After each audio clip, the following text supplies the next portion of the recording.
somebody I've known for quite a few years. She is a Houston native. She is a former candidate for President of the United States in 2020. She is Marianne Williamson.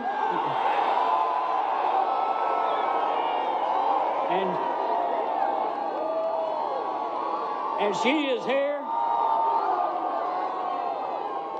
She is here to endorse Bernie Sanders for president.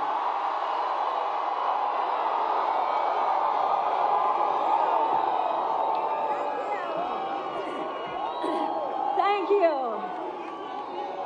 Thank you. I love you too. Thank you.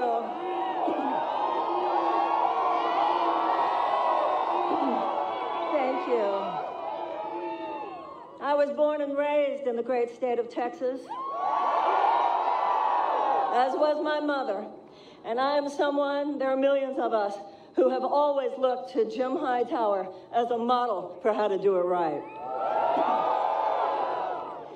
When I was a little girl growing up in Houston, I used to put my hand in front of my heart, like millions of others. And I took a pledge of allegiance. It was to a flag and for the principles on which it stands: liberty and justice for all. Now, some people don't really understand the point of saying something like the Pledge of Allegiance anymore, but I know there was a point for me. The fact that when I was a little girl, all those years at Mark Twain Elementary School, the fact that as a little girl, I put my hand in front of my heart and I pledged allegiance to liberty and justice for all, turned me into a woman who gets really pissed when I see it not happening.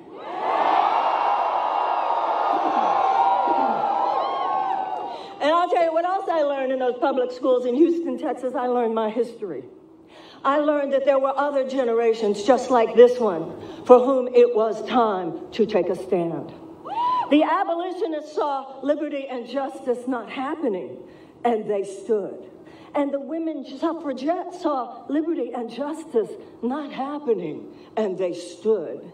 And the civil rights workers saw liberty and justice not happening. And it was the people in those cases, not the governments, not the elites, not the status quo. It was the people who rose up and the people who woke up and the people who stepped in. And now it is our turn.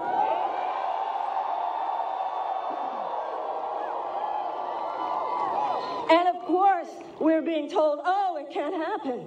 He can't beat Trump. Bernie can't beat Trump. It can't happen. Well, what do you think they told the abolitionists? They said to the abolitionists, abolishing slavery isn't possible. It can't happen.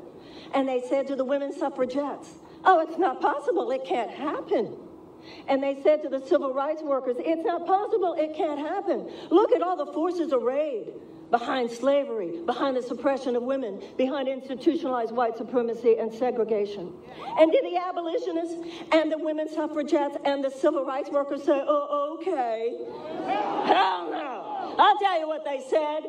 It's possible. It can happen because we're going to make it happen.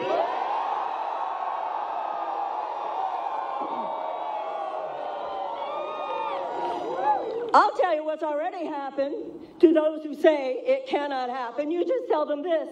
It already happened. He won Iowa. It already happened. He won New Hampshire. It already happened. He won Nevada. And by doing all those things, Bernie Sanders has taken a stand. And Bernie Sanders has been taking a stand for a very long time. He has been consistent. He has been convicted. He has been committed. And now it's time. I'm here and you're here because it's time for us to take a stand with Bernie.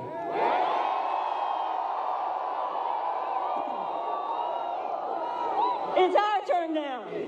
Just as it was the abolitionists' turn, and just as it was the suffragettes' turn, just as it was the civil rights workers' turn, just as it is the turn of those who stand at Standing Rock, just as it is the turn of all those who are standing today. Today, we're not saying to forces of slavery, we're not saying to forces of suppression of women, we're not saying to forces of segregation, but we are saying to the forces, whatever those corporate aristocratic forces are, that would mitigate against liberty and justice for all, whether it is the prison industrial complex, whether it is the military industrial complex, whether it is the pharmaceutical complex, and whether it is the campaign media industrial complex.